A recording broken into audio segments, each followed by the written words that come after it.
जासु नाम सुमीरत एक बारा, उतरहि नर भव सिंधु अपारा। प्रणाम। तो ऐसे भगवान श्री राम की कथा का पठन पाठन गायन स्वाध्याय हम लोग कर रहे हैं, जिनके एक बार स्मरण मात्र से मनुष्य भवसागर से पार हो जाता है। हमारा भी यही प्रयास है कि शायद इसी बहाने हम लोग कुछ सीख जाएंगे, कुछ समझ जाएंगे और इस भवसागर से भगवान के नाम के सहारे पार हो जाएंगे। अभी भगवान के नाम की बड़ी महिमा आने वाली है आगे।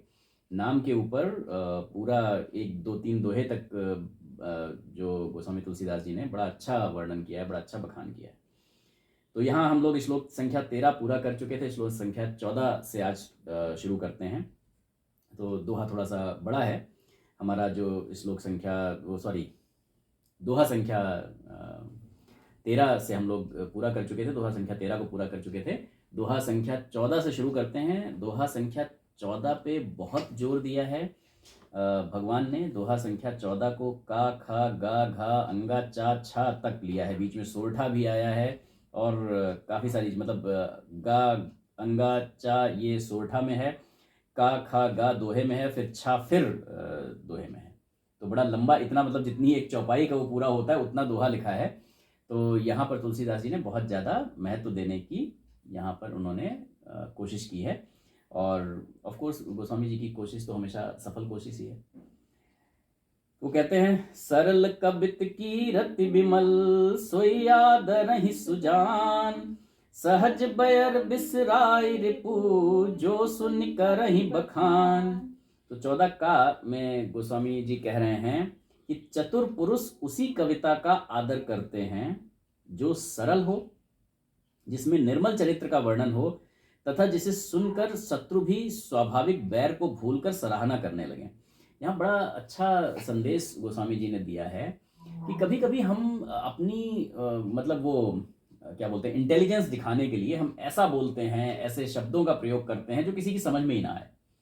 और कई बार लोग बोलते हैं, अरे यार वो तो ऐसी इंग्लिश बोलता है किसी को समझ में ही नहीं आता। उन्होंने कहा, भाई जब ऐसे ही बोलता है किसी को समझ में ही नहीं आता तो उसका फायदा क्या है? Why am I speaking? To be understand. मैं इसलिए बोल रहा हूं कि लोग मुझे समझें। अगर मैं ऐसे शब्दों का प्रयोग कर रहा हूं, चाहे हिंदी हो, संस्कृत हो, चाहे इंग्लिश हो, मुझे पता है कि सामने बैठे हुए लोग, अगर जहां जिस सभा को मैं संबोधित कर रहा हूं, मुझे पता है कि ये लोग इंग्लिश नहीं समझते। मैं इंग्लिश में बहुत अच्छा भाषण देके चला हूं और उसमें बहुत अच्छे थॉट्स हों, बहुत अच्छी मोटिवेशनल जानकारियां हों, कहानियां हों, किस्से हों, तो किसी की समझ में ही नहीं है तो फायदा क्या है? तो बहुत अच्छा संदेश यहाँ पर दिया है कि भाई चतुर पुरुष या समझदार लोग, आप ऐसे समझ लीजिए कि वो उसी कविता का आदर करेंगे जो सरल हो और जिसमें निर्मल चरित्र का वर्णन हो। मतलब ऐसी चीज ना हो कि कुछ भी उटपटांग लिख दिया किसी के भी बारे में। तो वो कुछ भी उटपटांग लिया वाला साहित्य, जो लिखा वाला साहित्य जो है, वो सस्ती लोकप्रियता कुछ टाइम के लिए तो हासिल कर सकता है, लेकिन वो रामचरितमानस नहीं बन सकता, वो गीता नहीं बन सकता, वो महाभारत नहीं बन सकता, वो वाल्मीकि रामायण नहीं बन सकता कि इतनी सदियां बीत जाने के बाद भी वो वैसे ही है। वो सस्ती लोकप्रियता फॉर द टाइम बीइंग महीने 2 महीने, हो सकता है साल 2 साल चल जाए, इससे ज्यादा नहीं चल पाएगी। तो लेखकों का ये बड़ा कर्तव्य है, जो लेखक हैं, जो सुधारक हैं, जो टीचर हैं, जो गुरु हैं, उनका बड़ा ये कर्तव्य बनता है कि वो सस्ती लोकप्रियता के बजाय गोस्वामी जी की इस सीख का पालन करें कि उसी कविता का या उसी साहित्य का सम्मान होता है जो भाषा में सरल है और जिसमें निर्मल चरित्र का वर्णन है। ये ध्यान रखना बड़ा आवश्यक है। तो आगे गोस्वामी जी कहते हैं, सो न होय बिन विमल मति, मोहि मति बल अति थोर, करहु कृपा हरि जस कहूं, पुनि पुनि करहु निहोर। तो कह रहे हैं साहब, ऐसी कविता बिना निर्मल बुद्धि के नहीं होती। तो जब निर्मल चरित्र का वर्णन करना है तो बुद्धि भी निर्मल होनी चाहिए, उसमें भी कोई मल नहीं होना चाहिए, उसमें कोई बुराई नहीं होनी चाहिए, उसमें खुद, क्योंकि अगर आपकी बुद्धि में बुराई बसी हुई है तो जब आप लिखने भी लगेंगे तो कुछ ना कुछ जरूर उसमें आ ही जाएगा, आप उसका समावेश कर ही देंगे। तो उन्होंने कहा कि साहब मेरी बुद्धि का बल है नहीं इतना, मेरी बुद्धि का बल बहुत थोड़ा है, इसीलिए मैं बार बार क्या कर रहा हूं, विनती कर रहा हूं कि हे कवियों आप कृपा करें जिससे मैं श्री हरि के यश का वर्णन कर सकूं। इसलिए बार बार, कई बार लोग कहते हैं भाई गोस्वामी जी ने इतनी विनती क्यों की? वो बार बार बता रहे हैं कि भाई मैं इसलिए कर रहा हूं क्योंकि उसके लिए ये चीजें चाहिए, निर्मल बुद्धि चाहिए, इतनी जानकारी चाहिए, इतना नॉलेज चाहिए, इनमें से कुछ भी नहीं है मेरे पास, इसलिए मैं विनती कर रहा हूं, प्लीज संभाल लीजिए। और जब आप जो लोग साहित्य देखते हैं वो जानते हैं कि मतलब उनकी बुद्धि का बल है कितना एक्चुअली, राइट। कवि कोविद रघुबर चरित मानस मंजु मराल, बाल विनय सुनि सुरच लखी मोह पर होहु कृपाल। तो कह रहे हैं जितने भी कवि लोग हैं, पंडित गण हैं, मतलब विद्वान लोग हैं, आप ये जो रामचरित रूपी मानसरोवर है, मानसरोवर के सुंदर हंस हैं, मुझ बालक की विनती सुनकर और सुंदर रुचि देखकर मुझ पर कृपा करें। तो कह रहे हैं आप लोग तो कवि लोग हैं, आप लोग तो विद्वान लोग हैं, आप लोग पंडित लोग हैं, आप लोग इस जो रामचरित रूपी मानसरोवर है इसके हंस हैं, सुंदर हंस हैं। मैं हंस नहीं हूं, मेरे ऊपर मैं तो छोटा सा बालक हूं। मेरी विनती सुनिएगा और मुझ पर कृपा करिएगा। क्यों कृपा करिएगा? कि मेरी रुचि है, मेरा इंटरेस्ट है लिखने में, मेरी रुचि है इसलिए मैं लिख रहा हूं, बस इसलिए कृपा करिएगा। तो ये उनका एक्सपीरियंस भी है कि उस समय एक्चुअली विद्वान लोग, पंडित गण कृपा उन पर नहीं कर रहे थे, इसीलिए वो लिख रहे हैं कि मुझ पर ये समझ के कृपा करिएगा कि बच्चा है भाई, बच्चे को जो है वो अच्छा लग रहा है तो लिख लेने दीजिए, है ना, तो इसलिए कर लेने दीजिए। आगे सोरठा लिखते हैं, बंदौ मुनि पद कंज रामायण जहि निर्मयौ, सखर सुकोमल मंजु दोष रहित दूषण सहित। अब वो कह रहे हैं बंदौ मुनि पद कंज। अब ये कौन से मुनि की स्तुति कर रहे हैं? वाल्मीकि मुनि, क्योंकि उन्हीं ने लिखा था। भाई रामायण अगर वाल्मीकि जी ने ना लिखी होती तो ये हम तक कथा आती ही नहीं। तो कह रहे हैं मैं वाल्मीकि जी के मुनि के चरण कमलों की वंदना करता हूं, रामायण जहि निर्मय, जिन्होंने रामायण की रचना की, क्योंकि अगर वो रचना नहीं करते तो आगे आती ही नहीं। सखर सुकोमल मंजु, जो खर सहित होने पर भी खर से विपरीत बड़ी कोमल है। तो पहला खर जो उन्होंने लिखा वो किसके लिए लिखा है? सखर सुकोमल मंज, मतलब खर यानी कि राक्षस, यानी कि जिसमें राक्षसों का वर्णन है, राक्षसों का वर्णन होने पर भी खर अर्थात कठोर, दूसरा खर कहा है कठोर के लिए। तो कह रहे हैं कि साहब राक्षसों से युक्त होने पर भी कठोर नहीं है, दूसरा खर यूज किया है कठोर के लिए। तो कठोर नहीं है, फिर भी बड़ी कोमल है और सुंदर है, रचना बड़ी कोमल है और सुंदर है, और सुकोमल मंज दोष रहित, इसमें कोई दोष दुर्गुण नहीं है। इतना सब होने पर भी, क्या होने पर? राक्षसों की कथा है, इसमें सारी चीजें हैं, लेकिन फिर भी बड़ी कोमल लगती है, कठोर नहीं होती, ऐसी उन्होंने बनाई है। मतलब जो रामायण वाल्मीकि जी ने लिखी उसके बारे में बात कर रहे हैं। बंदौ चार्यु वेद भव बारिधि बोहित सरिस, जिनहि न सपने हूं खेद, बरनत रघुबर बिसद जसु। कह रहे आगे मैं चारों वेदों की वंदना करता हूं, बंदौ चार्यु वेद भव बारिध बोरित सहिस बोहित सरिस, जो संसार समुद्र के पार होने के लिए जहाज के समान है। चारों वेद जो है, आदमी कहता है अगर आप चारों वेद समझ लें तो वेद क्या है? एक्चुअली कोड ऑफ कंडक्ट है फॉर ह्यूमन लाइफ बीइंग। तो अगर वो आप पूरा समझ लें तो आप इस भवसागर से अपने आप पार हो जाएंगे, क्योंकि आपको समझ में आ जाएगा कि जीना कैसे, आप यहां आए किस लिए हैं, आपको ये समझ में आ जाएगा तो आप अपने आप पार हो जाएंगे। जिन्हें न सपने खेद, और उनको श्री रघुनाथ जी के निर्मल यश का वर्णन करते समय सपने में भी खेद नहीं होता, यानी कोई अफसोस नहीं होता, थकावट नहीं होती। ये आगे हम लोग देखेंगे कि जब भगवान श्री राम जी का राज्याभिषेक होता है उत्तरकांड में, तो वहां पे चारों वेद भी आते हैं उनकी वंदना करने के लिए। सोचे साहब, वेद आते हैं साक्षात वंदना करने के लिए, तो वो चीज यहां पर लिख रहे हैं। बंदौ विधि पद रेणु भव सागर जहि कीन्ह जहां, संत सुधा ससी धेनु प्रगटे खल बिस बारुनी। तो कह रहे हैं बंदौ विधि, विधि मतलब ब्रह्मा जी। अब वो ब्रह्मा जी की वंदना करते हैं, और ब्रह्मा जी की पद रेणु मतलब पैरों की चरण रज की वंदना कर रहे हैं।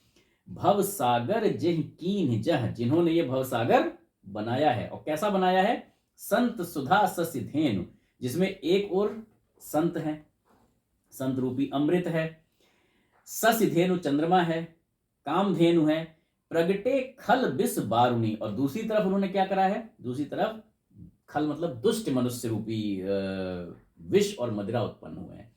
तो विधि ने ऐसा संसार रचा है, उनके चरण कमलों की वंदना करता हूं कि ऐसा संसार रचा है, एक तरफ संत रूपी अमृत, दूसरी तरफ दुष्ट रूपी विष जहर। तो उन्होंने दोनों चीजें यहीं पर कर दी हैं।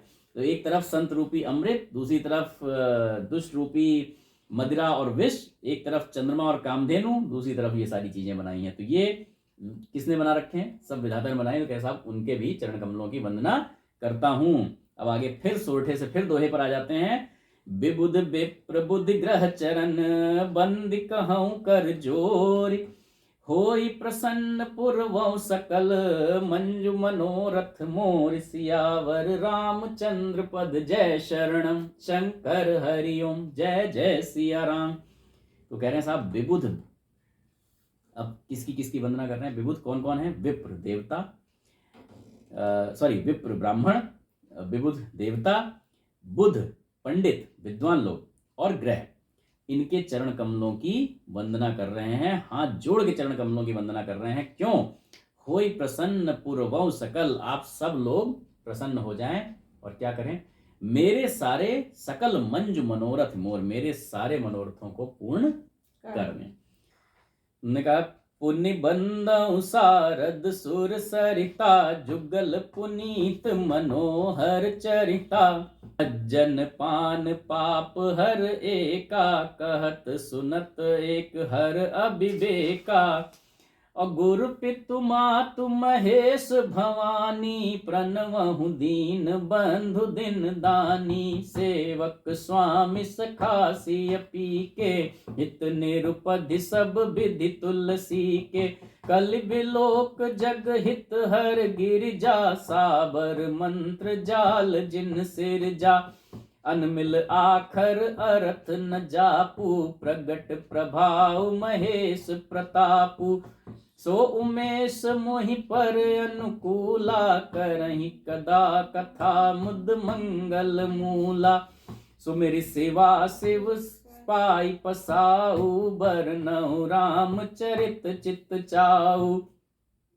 भनिति मोर शिव कृपा विभाति, शशि समाज मिलि मनहु सुराती, जे यही कथहि स्नेह समेता, कही हई सुनी हई समुझ सचेता, हुई है राम चरण अनुरागी, कलिमल रहित सुमंगल भागी। तो कह रहे हैं कि अब इसके बाद सरस्वती जी और देव नदी गंगा जी की वंदना करते हैं। दोनों पवित्र नदियां हैं, दोनों पवित्र हैं, पवित्र मनोहर चरित्र वाली हैं। एक जो गंगा जी हैं वो जहां स्नान करने और जल पीने से पापों को हरती हैं, वहीं दूसरी सरस्वती जी क्या करती हैं? गुण और यश कहने और सुनने से अज्ञान का नाश कर देती हैं। आगे कहते हैं गुरु पितु मातु महेश भवानी, फिर वो क्या करते हैं? श्री महेश जी को अर्थात भगवान शंकर को और पार्वती जी को प्रणाम करता हूं, जो मेरे गुरु और माता पिता सब वही हैं। यहां गोस्वामी जी की दृष्टि देखिए, वो अगेन शैव और वैष्णव में मेल कराने की कोशिश कर रहे हैं, क्योंकि उनके समय में ये बहुत ज्यादा समस्या थी। तो कथा रच रहे हैं भगवान राम की और जो की है। हाँ, और गुरु पितु मात महेश किसको कह रहे हैं? गुरु पितु मात कह रहे हैं महेश और पार्वती जी को। प्रणवहु दीन बंधु दिन दानी, जो दीन बंधु हैं और नित्य दान करने वाले हैं। तो ऐसे महेश और पार्वती जी को मैं प्रणाम करता हूं। सेवक स्वामी सखा सिय पी के, जो सीता पति, सिय पी कौन है? सिय के पी मतलब सिय के पति, सिय के पति हैं श्री रामचंद्र जी के क्या हैं? सेवक, स्वामी और सखा, तीनों। मतलब कहीं पे वो उनके सेवक हो जाते हैं, कहीं पर उनके स्वामी हो जाते हैं और कहीं पर उनके सखा हो जाते हैं। जब भगवान राम उनको पूजते हैं तो स्वामी के रूप में पूजते हैं, जब वो स्वयं पूजते हैं तो कहते हैं मैं सेवक हूं, और कहीं कहीं पर साथ साथ चलते हुए सखा हो जाते चलते हैं तो देखने में लगता है कि वो दो फ्रेंड्स चल रहे हैं। यस, यही उन्होंने बताने की कोशिश की समाज में कि भगवानों में आपस में झगड़ा नहीं है। भक्त क्यों झगड़ा कर रहे हो भाई आपस में? अगर देखा जाए ना तो हमारे जो धर्म की एकमात्र कमजोरी कही जाए तो वो यही थी शुरू से ही। पहले जाति पाति में बांट दिया गया, और क्योंकि कोई सबल था तो उसने निर्बल को दबाया और उसने अपनी तरीके से दबा लिया, और मत्थे किसके मर दिया? धर्म के। क्योंकि जिसने भी अत्याचार किया धर्म ने उसे कभी नहीं प्रयोग किया, लेकिन क्योंकि वो अत्याचार कर रहा था, एक अच्छे स्ट्रांग पोजीशन पे था, उसने धर्म के मत्थे मार दिया। और लोगों ने ये नहीं समझा कि आज भी तो ऐसा हो रहा है ना, जो बहुत पैसे वाला व्यक्ति है वो जो गरीब लोग हैं वो उनको आज भी परेशान कर रहा है, शोषित कर रहा है। तब तो आप नहीं खड़े हो जाते ये कहने कि ये व्यक्ति का पूरा जिस भी उससे बिलोंग कर रहा है वो, उस वक्त के लिए आपने धर्म को दोष दे दिया। जबकि हकीकत यही है, हर एक उसमें ये दिखाई देता है, चाहे कोई भी परंपरा हो, चाहे हिंदुज्म हो, चाहे अन्य कोई धर्म जाति हो, जो भी बहुत अच्छे लेवल पे था उसने दूसरे का शोषण ही किया।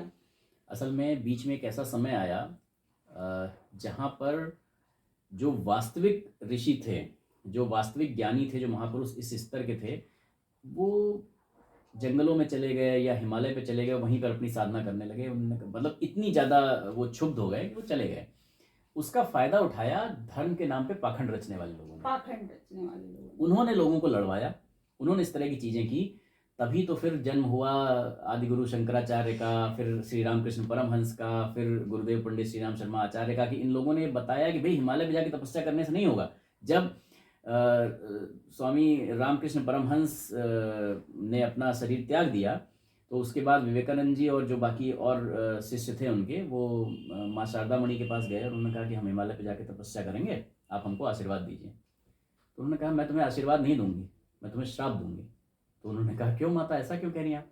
उन्होंने कहा इसलिए थोड़ी ना ठाकुर ने आपको बोला था ये करने के लिए, अगर आप चले जाएंगे वहां तो समाज को दिशा कौन देगा, समाज को गति कौन देगा? एक चीज देखिए ना, आज भी हमें लगता है कि ये फला व्यक्ति बहुत सुदृढ़ हो रहा है, या ये वो बहुत धर्म बहुत वो हो रहा है, और बहुत हकीकत ये है कि हिंदू धर्म से जुड़े हुए जो सम्राट, जो पावरफुल पोजीशन पे बैठे, चाहे धर्माधिकारी हो, और वो अपने वर्चस्व के लिए लड़ रहे हैं, और वो एक दूसरे में श्रेष्ठता की, अपनी श्रेष्ठता साबित करने की जो होड़ मचा रखे हैं, उसकी वजह से ये चीजें हो रही हैं। अगर वो सब यूनाइट हो जाए तो आज भी ये कमजोर नहीं हो सकता। और ये जो काल था, मतलब गोस्वामी जी से और पहले का काल, जहाँ पर ये धर्म के नाम पे पाखंड रचने वाले लोग आ गए, उन्होंने लड़वाया, उस लड़ाई को लोगों ने देखा, बाहर से आक्रांता आए, उन्होंने अटैक किया, उनमें से कईयों ने तो चिट्ठी लिख लिख के लोगों को बुलाया, अटैक करवाया। मतलब ये लड़ाई इस स्तर तक पहुंच गई कि आप आपस में नहीं, आपने विदेशियों को अपने ऊपर, और उसके बाद उन्हें सबको मार काट डाला,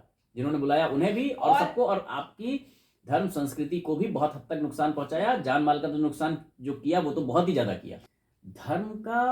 धर्म के अधिकारी तो हो सकते हैं, लेकिन धर्म का कोई अधिकारी नहीं हो सकता। धर्माधिकारी मतलब वो कोई नहीं हो सकता। वो हो इसलिए जाते हैं, वो फायदा उन लोगों का उठाते हैं जो हमेशा मैंने एक बात कही है कि एक्चुअली जो इस तरह के लोग हैं उनकी कोई प्रबल संकल्प शक्ति नहीं होती है, वो निर्बल संकल्प शक्ति वालों का फायदा उठाते हैं। तो वो फायदा उन लोगों के अपने ज्ञान का नहीं उठाते हैं, उनको तो ज्ञान उस तरीके का है नहीं, वो उनके अज्ञान का फायदा उठाते हैं जिनको वो अपना फॉलोअर बना लेते हैं। तो मेरा अनुरोध ये मेरे दर्शकों से, साधकों से विनम्र मेरा करबद्ध निवेदन है कि शास्त्रों को अपने खुद पढ़िए, डू नॉट डिपेंड। जब आप अपने बच्चों को स्कूल में डालते हैं, भेजते हैं, किसी की बातें मान लेने के लिए तो नहीं कहते ना, आप कहते हैं किताबें पढ़ो, खुद देखो। आप कहते हैं जब थोड़ा सा बच्चा और बड़ा हो जाता है तो आप कहते हैं ठीक है टीचर से गाइडेंस लो, हम भी तुम्हें गाइड कर सकते हैं, लेकिन किताब खुद पढ़ो। तो अपने धर्म ग्रंथों पे हम दूसरों के ऊपर डिपेंड क्यों हो जाते हैं? एंड एक चीज़ ये ज़रूर है कि जिस तरीके से हमारे शरीर और हमारे समाज की उन्नति के लिए ये भोजन और मान पद प्रतिष्ठा और सामंजस्य जरूरी है ना, वैसे ही हमारे मानसिक जो विकास है उसके लिए धर्म के मूल रूप को समझना भी बहुत ज़रूरी है। अगर ये आवश्यक नहीं होता तो आप इस समय ये वीडियो देख नहीं रहे होते। और मैं तो साफ कहता हूं कि आप मेरी भी बात मत मानिए। मैं वर्ड बाय वर्ड, चौपाई, दोहा और सोरठा सबका एक्सप्लेनेशन कर रहा हूं, बट मैं साफ कहता हूं कि आप ये पुस्तक खरीदिए, रामचरितमानस की पुस्तक 125 रुपए में, 150 रुपए में गीता प्रेस ने इस कॉस्ट में उपलब्ध करवा रखी है। साथ में लेकर बैठिए, देखिए कि जो मैं कह रहा हूं वही सही है कि नहीं है। अंधभक्ति में मत पड़िए किसी की भी। मैं समझा रहा हूं लेकिन मैं फिर भी कह रहा हूं कि आप इसको स्वयं पढ़िए, अपने बच्चों को साथ में लेकर पढ़ाइए। मैं साथ में गा रहा हूं, मेरे साथ गाइए और देखिए कि जो मैं कह रहा हूं वही लिखा है कि नहीं लिखा है। एक चीज और मैं तो कहूंगी कि आप उससे भी एक आगे जाइए, एक लेवल, क्योंकि आप सब लोग, चाहे देखिए मैं जाति पाति में नहीं जाती, जो व्यक्ति बहुत संपन्न है बुद्धि से, वो व्यक्ति किसी किताब पे भी इवन डिपेंड ना हो, वो भी 10 जगहों से देखे और समझे कि क्या ओरिजिनल, क्या मूलभूत है और क्या हमें ऐसा लगता है कि हमें भ्रमित करने के लिए जोड़ दिया गया है। उसको भी अगर आप डिफरेंशिएट करना सीख गए ना, तो फिर आपको रोकने वाला कोई नहीं हो सकता है। फिलहाल तो आप हमारे साथ साथ रामचरितमानस का पठन पाठन गायन पहले कर लें, साथ साथ, क्योंकि ये चल रहे हैं। अगर आगे आवश्यकता होगी और ऐसा मतलब लगेगा कि हमें वाल्मीकि रामायण लेके आनी चाहिए, तो हम वाल्मीकि रामायण का भी अध्ययन फिर शुरू करेंगे उस तरीके से। लेकिन उसके पहले, क्योंकि हम उसकी मूल प्रति मंगाने के प्रयास करेंगे, क्योंकि आज की डेट में यही बड़ा दिक्कत है कि मूल प्रति मिलना बड़ा मुश्किल है। जो प्रति उपलब्ध है वो मूल नहीं है। तो आगे तो इसीलिए गोस्वामी जी को संत कवि कहा जाता है, उन्हें केवल कवि नहीं कहा जाता, क्योंकि उनकी संत दृष्टि है। वो सिर्फ रामचरितमानस में आप देखते जाएंगे, वो सिर्फ राम जी के चरित्र का वर्णन नहीं कर रहे, सिर्फ कथा का बखान नहीं कर रहे हैं। वो ये चीजें जो समाज में उस समय व्याप्त थी उनको सुधारने का प्रयास भी कर रहे हैं, उन्होंने बहुत हद तक सुधारा भी। तो कल बिलोक जग हित हर गिरिजा, तो वो कह रहे हैं कि जिन शिव पार्वती जी ने कलयुग को देखकर, कलि बिलोक मतलब कलयुग को देखकर, जग हित जगत के हित में, संसार के हित में, हर गिरिजा, हर मतलब भगवान शिव और गिरिजा मतलब पार्वती जी। गिरी मतलब हिमालय की पुत्री है, तो पार्वती जी उनका नाम है, पर्वत से उत्पन्न हुई तो इसलिए पार्वती जी नाम है। जगत के हित के लिए साबर मंत्र जाल जिन सिरजा, उन्होंने साबर मंत्र समूहों की रचना की। तो साबर मंत्र जो हैं वो शिव जी, ऐसा माना जाता है, उन्होंने ही रचना की है। जिन मंत्रों के अक्षर तो बेमेल हैं, अनमिल आखर अर्थ न जापू, उनके बेमेल अक्षर हैं, उनका कोई जाप नहीं है, कोई अर्थ ठीक नहीं होता, ना ही जप होता है, लेकिन प्रगट प्रभाव महेश प्रतापू, लेकिन उसका जो प्रताप है वो प्रगट है, क्योंकि शिव जी के प्रताप से उनका प्रताप अपने आप है। तो साबर मंत्रों के बारे में कहा जाए, साबर मंत्र अगर आप सिद्ध कर ले तो अलग अलग सिद्धियां आपको मिल जाती हैं। सो उमेश, उमेश मतलब उमा के जो ईश हैं यानी शिव जी, मोहि पर अनुकूला, मुझ पर प्रसन्न होकर क्या करें, करें ही कथा मुद मंगल बोला। ये जो श्री राम जी की कथा है, इसको आनंद और मंगल के मूल, यानी कि मूल मतलब जो उत्पन्न करने वाली है, वो बना देंगे, ऐसा मेरा विश्वास है। सुमिर शिवा शिव पाई पसाऊं। तो अब मैं क्या करता हूं, भगवान शिव और पार्वती जी दोनों का स्मरण करके, उनका प्रसाद पाकर मैं चाव भरे चित्त से क्या करूंगा, श्री रामचंद्र जी के चरित्र का वर्णन करूंगा। वर्णव रामचरित चित्त चाव, चाव से वर्णन करूंगा, मतलब आनंद के साथ, अपनी इच्छा से, रुचि से। भनिति मोर शिव कृपा विभाति, तो मेरी ये जो भनिति मतलब कविता है वो क्या होगी, शिव जी की कृपा से सुशोभित होगी। सरिस समाज मिली मनहु सुराती, सॉरी ससी समाज मिली मनहु सुराती, जैसी तारागण जब निकलते हैं तो तारागण में एक ही चंद्रमा होता है, उसके साथ रात्रि शोभित होती है। जे यही कथा स्नेह समेता, जो इस कथा को प्रेम के सहित कहेंगे, कही है सुनी है समुझ सचेता, सचेत यानी कि अपने चित्त के साथ लगाकर कहेंगे, सुनेंगे, समझेंगे। होई है राम चरण अनुरागी, और वो राम के चरणों में अगर अपना सच्चा अनुराग रखेंगे तो कलिमल रहित सुमंगल भागी, तो वो कलयुग के मल मतलब सारे पापों से दूर रहेंगे और हमेशा सुंदर कल्याण के भागी होंगे, श्री रामचंद्र जी के सच्चे प्रेमी हो जाएंगे। तो यहाँ श्लोक दोहा संख्या 14 का वर्णन हमने किया, क्योंकि दोहा संख्या 14 इटसेल्फ काफी बड़ा था तो वीडियो थोड़ा सा बड़ा हो गया है। हम लोग रामायण की उन्हीं 4 चौपाइयों का फिर से गायन करेंगे, जिनका कलयुग में गायन हमें हर तरह के भवसागर से, इस भवसागर से पार उतार देता है और हर तरीके के पापों से मुक्ति दे देता है। कि यही कलिकाल न साधन दूजा, जोग जग जप तप व्रत पूजा, राम ही सुमिरिय गाय, राम ही संतत सुनिय, राम गुण ग्राम ही, जासु पतित पावन बड़बाना, गावहि कवि श्रुति संत पुराना, ताहि भजहि मन तज कुटिलाई, राम भजे गति के ही नहीं पाई।